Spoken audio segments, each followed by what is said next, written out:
Bom dia, meus queridos irmãos. Que a paz do Divino Mestre Jesus, essa paz que nos envolve neste momento, possa continuar conosco hoje e sempre.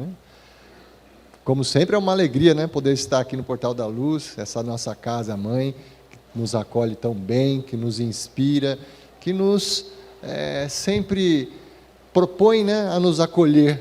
E às vezes, quando a gente está precisando, aquela situação um pouquinho mais complicada, aqui nós encontramos um porto seguro. E hoje nós gostaríamos de falar um pouco sobre o Evangelho de Jesus, e nós vamos buscar uma passagem que está descrita tanto lá no Evangelho de Mateus, no capítulo 14, em particular dos versículos 24 a 33, mas também ela é nos mostrada no Evangelho de Marcos, lá no capítulo 6, versículos 45 a 56, e alguns enxertos um pouquinho menores no Evangelho de João, também no capítulo 6. É uma passagem conhecida de todos, aquela passagem em que Jesus caminha sobre as águas. E nós, estudando um pouco essa passagem, entendemos aqui haver vários elementos significativos que serão muito úteis para a reflexão da manhã.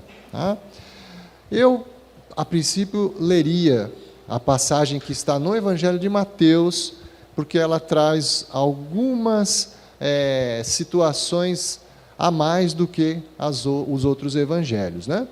Mas, ao invés de ler, eu vou fazer o seguinte: como a sétima arte já se propôs a tentar documentar com a visão do cinema essa passagem do Evangelho, então eu fiz um recorte de um trecho daquela série The Chosen, que passa exatamente essa passagem do Evangelho de Mateus. Aí eu vou pedir licença então para a gente colocar aqui, e já a gente retoma, porque ler é muito assim, às vezes frio, a hora que a gente coloca uma imagem,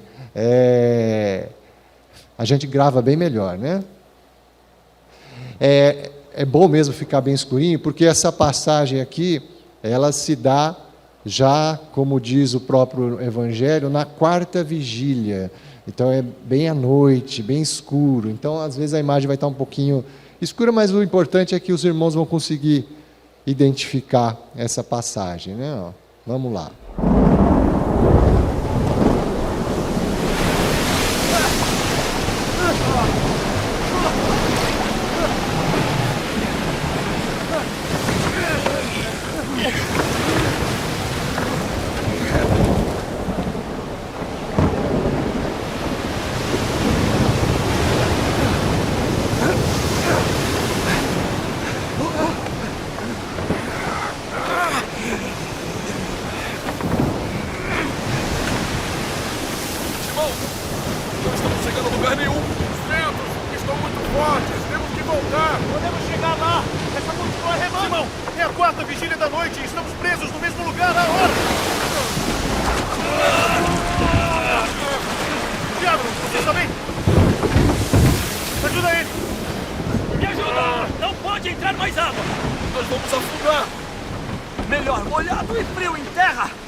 Alguém por acaso viu aquilo?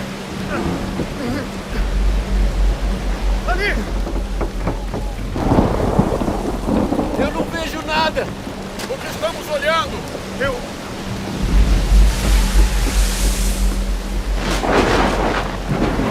Fantasma! Fantasma! É um fantasma! O quê? Fantasma! É um fantasma! Vamos! Não pode ser!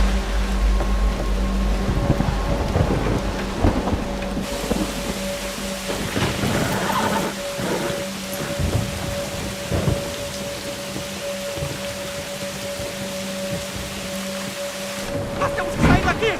Todo mundo remando! Vamos, remando! Remem com toda a força! Remem mais rápido! Vamos! Ninguém se mexe! O quê? Eu mandei todo mundo parar!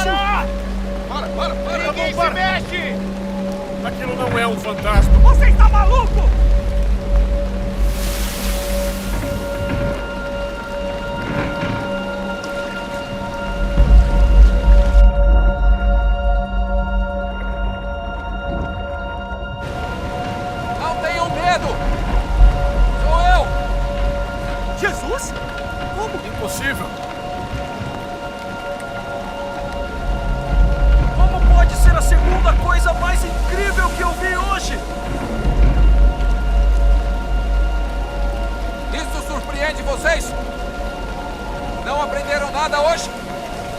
Se é você, me mande ir ao seu encontro por sobre as águas. Não! Você está fora de si!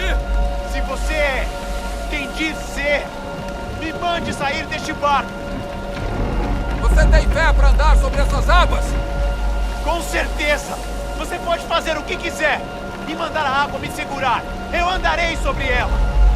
Se eu te chamasse até mim, você sairia com fé? Sim! Então por que você está chateado? Porque você está correndo atrás de gentios quando seu próprio povo tem problemas aqui. Quando seus próprios seguidores têm problemas. Eu estive aqui na sua frente, acreditando em você, mas você está apartando brigas em Decápolis. Então venha a mim. Venha a mim, você cansado e sobrecarregado. E eu te darei descanso.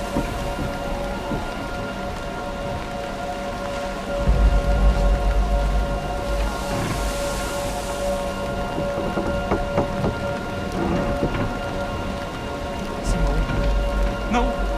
Se deixe enganar, Simão! Simão! Espera, Simão! Não, Simão! Simão! Simão, você vai! Está fazendo? Simão, vai! Para! Simão! Não faz isso, Simão! Cuidado! Simão!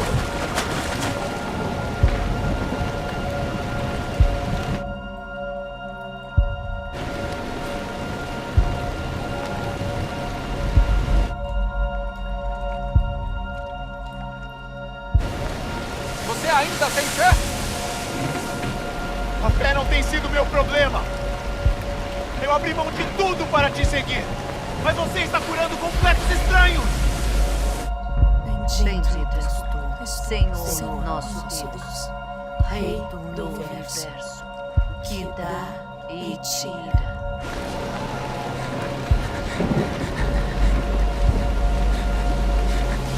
Por que você acha que eu permito provações? Eu não sei! Elas provam que a sua fé é genuína.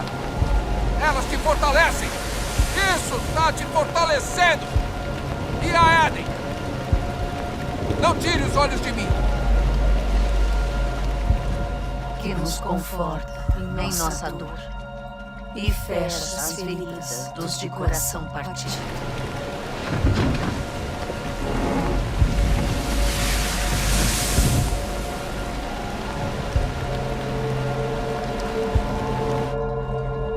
Que chora conosco pela vida que não pôde ser.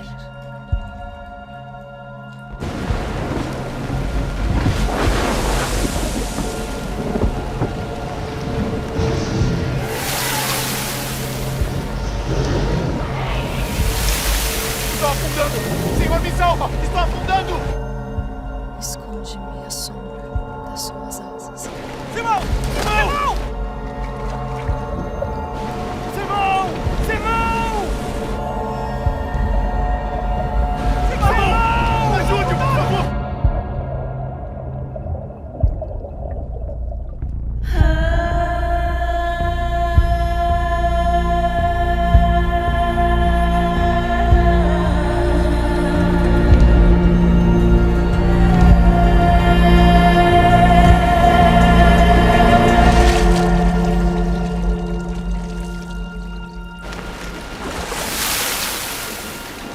Não me solta!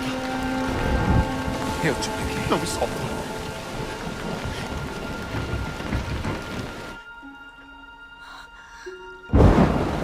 Eu peguei você. Não me solta! Eu peguei você. Por favor! Homem de pouca fé. Por que duvidou? Não me solta! Não me solta!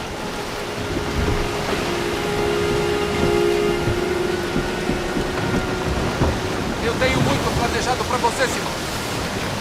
Incluindo coisas difíceis. Só não tire os olhos de mim. Eu prometo! Simão!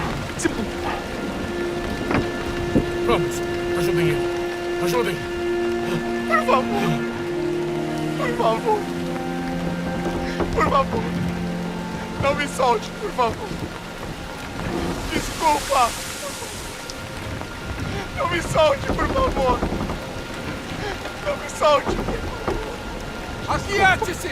Acalme-se!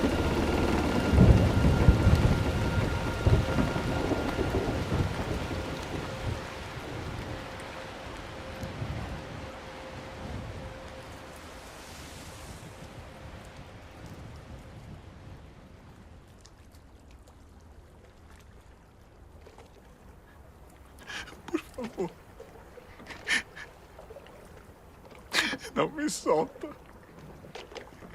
Eu tô aqui. Eu tô sempre aqui. Eu deixo as pessoas passarem fome. Mas eu as alimento. Por favor. Por favor, não me solta. Não me solta. Não solte ele. Por favor, não solte ele.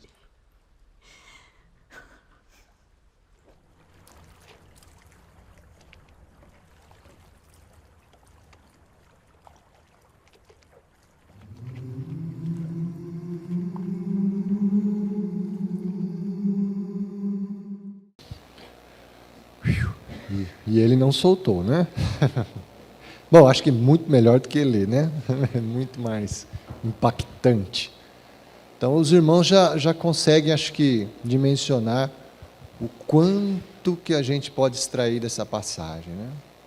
E talvez hoje o que a gente vai falar aqui seja o mínimo que a gente pode absorver dessa passagem. Mas, antes de entrar nos detalhes da passagem em si, é importante primeiro observar que há alguns elementos desta exibição que os irmãos não encontrarão nos evangelhos, nem mesmo nessa de Mateus, que está mais completa. São algumas inserções que o autor aí desse projeto aí, ele, lógico, em comunhão com os consultores estudiosos da Bíblia que dão suporte a esse projeto, introduziram elementos baseado na história, nas circunstâncias e nos personagens, que se é possível extrair perfil psicológico dos personagens. Então eles construíram os elementos aí que não aparecem lá, mas que engrandecem muito essa passagem. Até mesmo a figura da esposa de Simão, que aparece lá, que os dois estão enfrentando uma dificuldade muito grande. E aí o paralelo lá, enquanto ela está passando um ritual de purificação, ele, de certa forma, também está passando lá com Jesus, né? Então é muito bonito essa inserção. Mas o contexto dessa passagem, o que antecede essa situação, é interessante lembrarmos, lá no Evangelho de Mateus, nesse capítulo 14, ele inicia praticamente um dia inteiro de Jesus lá. Inicia com a prisão de João Batista, é narrada a sua execução, e depois o quanto Jesus ele precisa se resguardar em oração por conta daquele momento, e quando ele vai a meditar, a multidão descobre que ele ali está, e se aproxima dele e começa a ouvi-lo, e aquela multidão vai aumentando, passa dos milhares, aí os seus discípulos, desesperados com aqueles milhares de cidadãos lá em busca de alimento espiritual, mas que em determinado momento precisam também do alimento material. É aquele episódio em que Jesus multiplica os pães e os peixes, no mesmo dia, mesma ocorrência. E essa situação ela acontece ao final do dia, quando lá o discípulo, em particular ali o André, fala, poxa, nós já estamos aqui na quarta vigília, né? É interessante lembrar que eles dividiam esse período do início da noite em 4 períodos. A primeira vigília começava das 18 horas até as 21, a segunda vigília das 21 às 24, a terceira vigília das 24 às 3 da manhã e a quarta vigília das 3 às 6 da manhã. Então ali era uma situação que estava acontecendo entre as 3 e 6 da manhã, bem madrugada mesmo. Ou seja, passou todo aquele período, todo aquele dia, com um dia repleto aí de situações e de aprendizados, e culminou nesse encontro de Jesus com os seus discípulos. E vocês perceberam naquele momento em que a situação está lá periclitante dentro do barquinho, e quando Jesus se aproxima e eles se assustam, né, e até identificam como sendo um fantasma, né? Aí Jesus dá aquela vamos dizer assim, aquela enquadrada. Ué, por que vocês estão assustados? Vocês não aprenderam nada até agora, né? A nos remeter, olha, vocês passaram cada situação aqui ao longo do dia, estão comigo há muito tempo e não aprenderam a confiar ainda? Não aprenderam isso? Porque ao final daquele encontro com a multidão, no episódio da multiplicação dos peixes, quando Jesus termina a sua pregação, já estão todos alimentados, ele se dirige aos seus discípulos e é justamente o início dessa passagem que ele está lá no Evangelho de Mateus, essa palavra, ele impele, em algumas traduções está lá, ele força os discípulos a irem para Betsaida na frente. Vão vocês primeiro, que a gente se encontra lá depois, que eu preciso voltar e orar lá, apaziguar a multidão e vou me resguardar. E ele então, ele manda os seus discípulos irem adiante. Olha que interessante essa figura, né? Ao longo do dia e ao longo da convivência com o Cristo, Jesus traz a proposta da Boa Nova, o Evangelho, como o instrumento renovador a aquele grande reino prometido, né? E os apóstolos que depois se incumbiriam de propagar esse evangelho, eles precisam, agora que chegaram nesse ponto de receber tanta prova, tanto ensinamento, Jesus convidando-os, agora olha, assumam a dianteira, vão adiante e mostrem que vocês compreenderam, já estão aptos a me auxiliarem na propagação do Evangelho. Então, Jesus impele, faz o convite para que eles sigam adiante.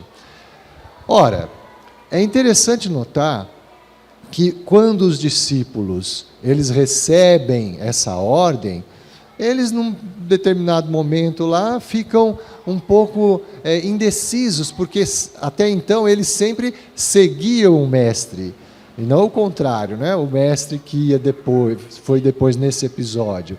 Então eles já ficaram tanto quanto inseguros. Isso já demonstra que aquela fé que Jesus, naquele mesmo sermão que acabava de fazer, falava que se fosse comparado a um grão de mostarda, seria suficiente para mover montanhas, ainda era muito incipiente nos discípulos. E aquele episódio, então, serviria para demonstrar o quanto ainda era necessário para aqueles irmãos compreender e vivenciar e adquirirem essa fé. E essa passagem, ela traz relatos simbólicos importantíssimos, porque à luz da doutrina espírita, nós podemos interpretar cada um daqueles elementos, o barco, o vento, as águas, o caminhar sobre as águas, Jesus estender a mão, cada um desses elementos tem um significado profundo. E, como disse, com o auxílio da doutrina espírita, já a compreensão de que somos espíritos imortais, vivenciando uma experiência encarnatória, fica muito mais fácil de compreender essa passagem. Numa das interpretações que a gente pode tirar dessa passagem, imaginemos, né? Aquele barco, o mar como sendo exatamente a nossa experiência encarnatória, a vida que teremos aqui nesse plano material. O barco, ele poderia representar justamente aquele instrumento que nos auxilia a navegar sobre essa vida. Então ele poderia representar o nosso corpo. E os indivíduos que ali estão, né, Cada um é o espírito que toma aquela embarcação e vai vivenciar aquela sua jornada naquele mar. Interessante. E nessa jornada, o que nós encontraremos nessa jornada? Então, houve a necessidade de adentrarmos num barco para assumirmos essa experiência encarnatória. Na questão 132 de O Livro dos Espíritos, Kardec indaga a espiritualidade amiga qual que seria o objetivo da encarnação. O porquê que nós temos que entrar nesse barco e assumir o curso aí nesse mar, né? Por que isso é necessário? E aí a resposta da espiritualidade nos diz que Deus nos impõe a encarnação. Nos impõe a encarnação. Você fala, poxa, mas que coisa, né? Impor, né? Da mesma forma que Jesus lá impeliu os discípulos a irem adiante lá no mar, a encarnação nos é imposta com o objetivo de nos fazer atingir a perfeição. E como isso ocorre?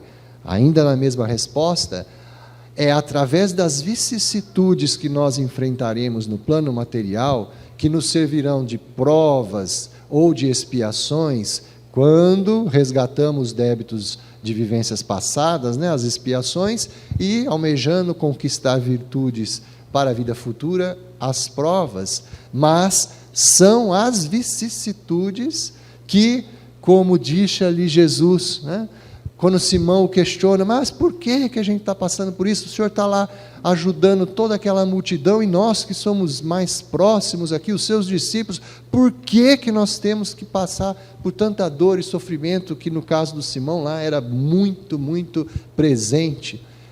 E Jesus, o que afirma para ele na passagem lá? Para fortalecer vocês, para fortalecer a fé, para ver a legitimidade da tua fé. E da mesma forma, lá na resposta, as vicissitudes da vida são para isso, para fortalecer a nossa fé, para lapidar-nos, para nos graduar nesta jornada, nessa graduação dessa vida. Jesus então faz esse esclarecimento que até então eles ainda não tinham compreendido, e muitos de nós ainda também não compreendem. E os ventos, as ondas batendo naquele barco, representam exatamente essas dificuldades, essas vicissitudes pelas quais passamos, que testam a nossa fé, a legitimidade dela, e acima de tudo, a nossa confiança em Deus nosso Pai, em Jesus nosso Mestre. Quando Jesus se aproxima lá e percebe o desequilíbrio dos seus discípulos, ele já faz um outro convite: olha, tem bom ânimo, acalme-se, sou eu estou aqui. Da mesma forma, nós, quando estamos em nossas vidas, passando por essas dificuldades representadas pelos ventos, pelas ondas batendo no barco, que às vezes querem tombar, né, a nossa embarcação, temos que nos apegar a esse convite de Jesus. Não temam, eu estou aqui. A nos mostrar que Ele sempre estará presente ao nosso lado, seja nos intuindo, seja pelas lições que deixou, seja através dos seus emissários, os espíritos protetores, o nosso anjo guardião, que estão sempre apostos para nos estender a mão naquele momento em que nós titubeamos, em que nossa fé vacila, como aconteceu com Simão. Naquele momento em que ele se propôs a demonstrar que a sua fé, ele falou, a fé para mim não é um problema, e ele se aventurou sobre as águas, ele, enquanto teve o olhar fixado na figura de Jesus, e confiou na sua mensagem, no seu convite, no seu comando para segui-lo, ele não teve problemas em caminhar sobre a água. E aí também tem um outro simbolismo por trás disso. A água, nos evangelhos, nas escrituras sagradas, uma das interpretações que se utiliza para a água é o elemento material da nossa existência. E a partir do momento em que Jesus aparece caminhando sobre as águas e nos convida também a caminhar sobre as águas, é nos colocar acima da vivência exclusivamente material. Olha a importância dessa simbologia. Jesus, ele se apresenta para os seus discípulos como sendo, olha, eu supero essas questões materiais com essa proposta que eu venho trazer a cada um de vocês. E espero que vocês assim o façam também. E quando ele convida Pedro a caminhar sobre as águas, e Pedro tem essa certeza, mesmo que momentânea, ele consegue se colocar acima das questões materiais e direcionar o seu objetivo para a verdadeira vida, que é a proposta que o Espiritismo vem ainda reforçar mais ainda. A verdadeira vida, a vida que é eterna, a vida espiritual, os valores morais, esses sim que representam as verdadeiras conquistas. E ele, uma vez obedecendo esse comando, ele vai e consegue dar alguns passos. Todavia, quando ele tira o foco da figura de Jesus, do seu convite, do seu comando, e se distrai pelas vicissitudes, quando ele olha aquela onda gigante chegando, o vento soprando, imediatamente ele se desconecta e começa a sua queda. Assim como nós, quando estamos caminhando, focados no Evangelho, na proposta do Cristo, da nossa renovação, da nossa transformação íntima, nós, sem dúvida, encontraremos inúmeras tempestades, aquelas situações que querem nos derrubar, mas o nosso foco está em Jesus, no Evangelho e na certeza da sua proteção. Nós seguimos adiante. Mas quando nós tiramos o foco disso e deixamos de compreender que as dificuldades que a vida nos oferece não são castigos, e sim, como ressaltou bem Jesus, são oportunidades para o nosso aperfeiçoamento, para o nosso fortalecimento, para que consolidem-se as virtudes, a gente entende, olha, essa dificuldade é passageira. Ela é passageira e eu tenho condições de vencer e eu sigo adiante. Então, eu sou consolado, né? O Espiritismo tem esse rótulo do Consolador Prometido, porque ao nos esclarecer, e isso está bem claro lá no capítulo 5, né, do Evangelho segundo o Espiritismo, as causas das aflições, e a gente entendendo a necessidade dessas aflições, a gente segue. Dói, sem dúvida que dói. É dificultoso? É. Mas a gente vislumbra aquela felicidade futura que Jesus nos prometeu, que ela, em detrimento àquela dor momentânea, passageira, teremos aquela felicidade eterna. O que é, então, um momento de centenas de anos que seja, diante da eternidade? Não é nada. E a gente entende que aquela dor é momentânea e só vem a nos fortalecer. E Jesus, ele faz esse convite ao Simão, e como faz a todos nós, para que, mesmo diante das divergências, das vicissitudes, nós foquemos nele.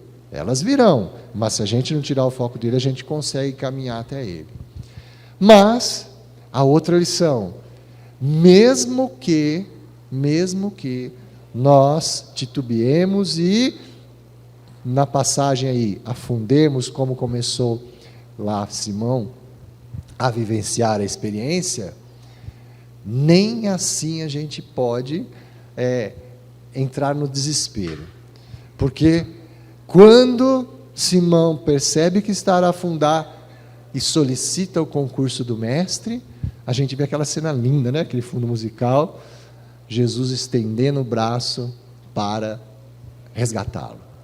E essa imagem, né, o estender o braço de Jesus, ela está, sem dúvida nenhuma, a representar aquilo que Jesus espera de todos nós, que sejamos também irmãos solidários, que sempre que encontrarmos algum irmão que está necessitando, seja de que forma for, do nosso suporte, que nós estejamos habilitados a estender a mão, como Jesus sempre o está diante de nós.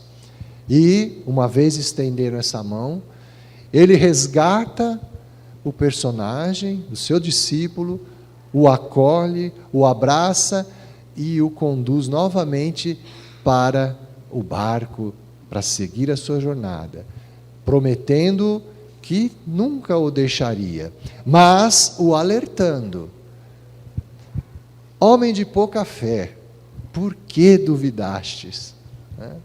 Quantos de nós aqui, quando vem a tempestade, nos portamos exatamente da mesma forma? Pouca fé e duvidamos.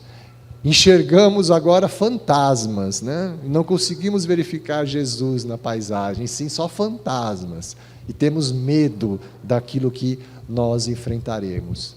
E Jesus, como dissemos, na passagem anterior, tem um episódiozinho assim, com uma frase bem curtinha, mas que ela vem ao encontro desse desfecho. Porque às vezes nós nos sentimos extremamente fracos, impotentes às vezes. Nós julgamos que as dificuldades que se amontoam diante de nós, sobre nós, são maiores do que as nossas forças. E nós vacilamos e começamos a afundar. Mas Jesus, antes desse episódio, lá no episódio da multiplicação dos pães, que aconteceu no mesmo dia, quando ele está lá naturalmente a pregar para aquela multidão de mais de 5.000 pessoas, os seus discípulos começam a se desesperar, porque sabe que a maioria que ali estava não estava alimentado, vieram de longe, de inúmeras localidades, às vezes há mais de dias, sem ter um único alimento. E aquilo começa a incomodar aqueles discípulos que não sabem como poderiam alimentar aquela turba. E Jesus permanece sereno, tranquilo, passando, ou melhor, tentando passar segurança a tudo e a todos. E quando os seus discípulos vêm ao encontro do Cristo e lhes reporta a situação, o desespero, que não tem como alimentar, ele permanece sereno e faz a seguinte indagação: o que vocês têm aí? E aí, por conta de uma criança, que havia trazido lá, fornecido, André, nós temos apenas 5 pães e 2 peixes. Dê para o povo. Eles ficam surpresos, aí todo mundo já sabe o episódio lá dos cestos, que ele ora ao Pai, reparte o pão, coloca no cesto, e a multiplicação. Mas o que está por trás, esse simbolismo? Jesus, ele questiona: o que vocês têm? Eu tenho apenas 5 pãezinhos e 2 peixinhos. A proposta do Cristo: olha, mesmo que as suas forças, as suas potencialidades, na sua visão, sejam mínimas, se você as oferece a mim, confia em mim, eu posso transformar essa pequena quantidade que você traz dentro de si num enorme potencial. Num enorme potencial que, no final, inclusive, do evento da multiplicação, sobraram alimentos. A nos dizer que Jesus sempre nos dá mais, porque Ele entende que haverá um momento em que nós precisaremos dos recursos, e às vezes nós não estamos ainda aptos a compreender aquilo que Ele tem a nos oferecer. Lá adiante só talvez a gente consiga acessar aquela lição do Cristo. Então, aquelas sobras não eram desperdícios, não, eram um suprimento para as necessidades futuras. E a gente se esquece dessa proposta, desse ensino do Cristo. No mesmo dia, na mesma situação de desconforto, agora representado pelos ventos e pela tempestade, É a mesma coisa, a população faminta não tinha o alimento, mas basta a pequena quantidade de fé, a pequena quantidade de recursos, mas se isso estiver conectado com o Cristo, isso vai se potencializar ao infinito. E quando Jesus fala, né? Homem de pouca fé, por que duvidastes? Nossa, você acabou de ver lá, há pouco tempo, há poucas horas atrás, do que a fé, do que a convicção na questão do Pai prover. Ficou alguma dúvida para vocês? E como agora, né, que é a hora do teu testemunho, você não aprendeu nada, né? Não aprendeu nada. É exatamente aquilo que ocorre conosco todos os dias, praticamente, em todas as situações em que nós somos provocados a vivenciar o Evangelho. E nessa proposta do oferecer o pão, o alimento, Jesus nos estendendo a mão, às vezes, né, e muitas das vezes, nós temos aquela falsa ideia de que, ora, como na passagem aí, Jesus veio, multiplicou os pães, veio, estendeu a mão para Simão. A gente acha, então fico tranquilo, que Jesus também vai aparecer na minha frente aqui, vai me estender a mão, né, vai me dar um pedaço de pão. Só que a gente se esquece, né, da passagem lá, olha, o mínimo que você tiver conectado comigo, isso aí vai se transformar num algo mais. A mostrar que a proposta de solidariedade do Cristo em nos auxiliar, ela se estende a todos os recursos disponíveis para isso. Então, quando a gente está numa dificuldade, às vezes a gente acaba fazendo uma distorção sobre esse acolhimento, achando que esse acolhimento deve vir na figura do Cristo, inclusive. Acho que os irmãos todos conhecem aquela anedota de um fiel, né? Aquele fiel que ficava todos os santos dias lá na sua igreja, se dedicava em oração e confiança no Cristo, sempre que ele tinha algum problema, ele sempre orava e falava, Jesus vai prover, vai resolver. Até que um dia, né, ele foi acometido lá na sua localidade de uma enchente, né? Aquela água começou a subir, ele começou a estranhar, não, Jesus vai dar um jeito nisso, né? A água não parava de subir, continuava subindo. Ele subiu a mesa, não, Jesus vai dar um jeito nisso aqui. E não parava a água, até que ele subiu no telhado da casa. E não, mas Jesus vai dar um jeito nisso, e a água continuava subindo. Aí, de repente, né, passa um barquinho lá com um cidadão lá, fala, olha, monta aqui, vamos embora. Não, pode ir tranquilo, vai tranquilo que Jesus vai resolver tudo isso aqui, né? Ele estranha, mas vai, né? E a água continua subindo, já chega uma hora lá, está no pescoço, passa até um helicóptero, consegue identificar lá o cidadão se afogando lá, joga a escada lá, vai, sobe aí. Ele fala, não precisa, não, Jesus vai resolver a situação. Qual o desfecho, né? Desencarnou, né? E ao desencarnar ainda vai ter com o Cristo, e fala, eu dediquei a vida inteira a confiar em Ti, a ter certeza que você estenderia a mão para mim, né? E você não fez nada, deixou eu perecer? Ele falou, poxa vida, né? Eu te dei o alerta lá, você tinha uma mesa para subir, a água continuou subindo, você não percebeu esse alerta, a hora que você subiu o telhado, eu mandei o barquinho lá para te resgatar, você não foi, e a hora que eu vi que o negócio estava pegando fogo mesmo, mandamos até um helicóptero lá para você, e você recusou, e agora você está falando que a gente não estendeu a mão para você, né? Quantas vezes a gente também espera essa presença do Cristo em pessoa para nos acolher e não se apercebe que, em inúmeras vezes, Ele coloca ao nosso entorno aqueles que assumirão esse papel de estender a mão para nós. Às vezes o nosso orgulho, o nosso egoísmo, né, não consegue enxergar isso. Então a gente às vezes aqui, e a gente observa muito isso na casa espírita, principalmente naqueles dias que são dedicados ao tratamento espiritual, onde os irmãos comparecem aqui com alguma aflição, seja de ordem física, espiritual, mental, não importa, mas com dificuldades legítimas. Porém, quando convidados a observar que há mãos estendidas ao entorno deles, às vezes se retraem, não conseguem enxergar isso. Então, aqui sempre se fala, em toda casa séria que tem no tratamento espiritual como mais um recurso, o convite que se faz é sempre esse: olha, se você está com uma dificuldade, você tem sim que procurar ajuda.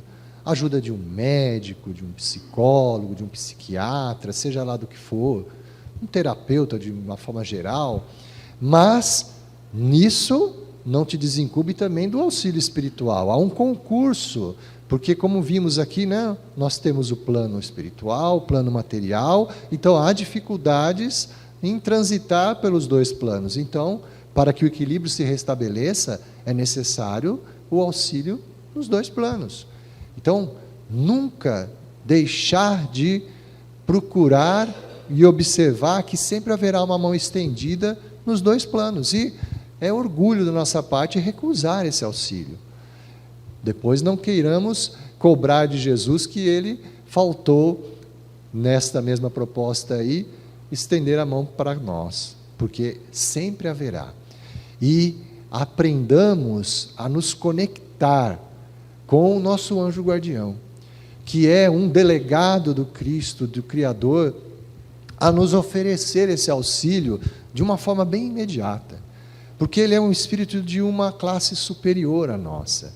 Então ele está apto a nos inspirar, a nos direcionar. Basta que tenhamos a boa vontade de se conectar com ele, de pedir inspiração nos momentos difíceis, nas tormentas, nas tempestades, também direcionar a oração a esse irmão que tanto nos quer bem. Pedir o concurso, pedir que estenda a mão a cada um de nós e principalmente que nos inspire, porque sem dúvida nenhuma a escolha sempre será nossa. O livre-arbítrio de sair lá do barco, botar o pé na água e sair andando é nosso, é o trabalho, é a fé com movimento, com ação, porque como já disse, né, Tiago lá em sua carta, capítulo 2, versículo 17, né, a fé sem trabalho é uma fé morta. Então quando Jesus lá convidou, olha, vocês vão adiante, então tudo aquilo que vocês aprenderam agora, coloquem em prática. Eu não posso ficar só na esfera da confiança de que tudo será provido, eu tenho que exercer a minha parte, que é o trabalho, e que vem ao encontro do que está lá naquela mesma questão que nós falamos da encarnação, a 132, ao final da questão, da resposta lá, outra finalidade da encarnação é com que façamos cumprir a nossa parte nos desígnios da criação, porque cada um de nós tem uma missão a cumprir, e revela então que essa fé, ela tem que estar em movimento com o nosso trabalho. Fé sem trabalho é fé morta. Então, meus queridos irmãos, a reflexão da manhã, que nós gostaríamos de poder resumir essa passagem, nossa, haveria sim, para cada um dos trechinhos lá, a gente poderia fazer divagações aí infinitas, né? Um seminário aí de meses, cada um desses elementos dessa passagem. Mas, acima de tudo, é perceber que quando Jesus nos convida, ele sempre traz essa proposta do Evangelho como sendo o nosso roteiro de vida, a nos transformar. E olha, em nenhum momento ele avisa ali a Pedro, olha, vem até mim, eu consolarei, eu vos aliviarei. Lembra quando ele fala no Sermão do Monte? Venha todos a mim que estiverem cansados, sofrendo, e eu vos aliviarei. Ele não fala para a gente que ele resolve os nossos problemas, mas ele nos dá recurso para que com as nossas próprias forças, já agora à luz do entendimento, nós façamos as escolhas corretas. E isso nos alivia. Então, a proposta é essa, a confiança no Evangelho, no Cristo, é de que sempre haverá recursos. O que falta muitas vezes também há a questão lá no livro dos Espíritos, falta a nossa vontade, a vontade de agir, né? E para que nós encerremos a nossa reflexão da manhã, eu tomo a liberdade de fazer a leitura de uma mensagem que foi psicografada por Francisco Cândido Xavier, ditada pelo espírito de Meimei, em que ela resume numa mensaginha bem curtinha essa proposta dessa passagem, né? Essa proposta da confiança e do seguir em diante, né? Não desistir nunca, tá? Então eu vou dar uma lidinha aqui, vou pegar a cola aqui, cola eletrônica, né? Que é mais fácil, né? Então não usem o celular, não, mas nessa aqui é só fazer a leitura, tá? Bom, vamos lá. Se ela não se perdeu aqui, né? Essas conexões que caem toda hora. Aqui. A mensagem é titulada Confia Sempre, que está lá na obra Cartas do Coração. Tá? Meimei diz: não percas a tua fé entre as sombras do mundo. Ainda que os teus pés estejam sangrando, segue para frente, erguendo-a por luz celeste acima de ti mesmo. Crê e trabalha. Esforça-te no bem e espera com paciência. Tudo passa e tudo se renova na terra, mas que vem do céu permanecerá. De todos os infelizes, os que perderam a confiança em Deus e em si mesmos são os mais desditosos, porque o maior infortúnio é sofrer a privação da fé e prosseguir vivendo. Eleva, pois, o teu olhar e caminha, luta e serve, aprende e adianta-te. Brilha a alvorada além da noite. Hoje é possível que a tempestade te amarfanhe o coração e te atormente o ideal, aguilhotando-te com a aflição ou ameaçando-te com a morte. Não te esqueças, porém, de que amanhã será um outro dia. Que beleza esse benfeitor espiritual soube resumir numa curta mensagem a proposta da passagem do Cristo, né? Confia e segue. Confia e segue. Mesmo que as tempestades venham, continuemos a mover essa nossa fé, a agir no propósito do bem, que é o único propósito para nós, espíritos encarnados, desencarnados, que estamos buscando a nossa perfeição. Que Jesus abençoe a todos. Fiquem em paz, permaneçam conectados com a espiritualidade amiga, aqueles que ainda necessitarão do passe fraterno. Aproveite esse momento para conectar-se com essa espiritualidade amiga. Perceba que eles também estendem a mão e estão direcionando recursos para harmonizar cada um de nós. E aí, com certeza, vocês receberão, como recebeu aquela multidão, muito mais do pão e do peixe que vocês precisam. E sairão daqui, com certeza, revigorados, com o desejo ardente de fazer a sua fé cada vez mais sólida. Fiquem em paz, até um próximo encontro, se Deus assim nos permitir. Viu?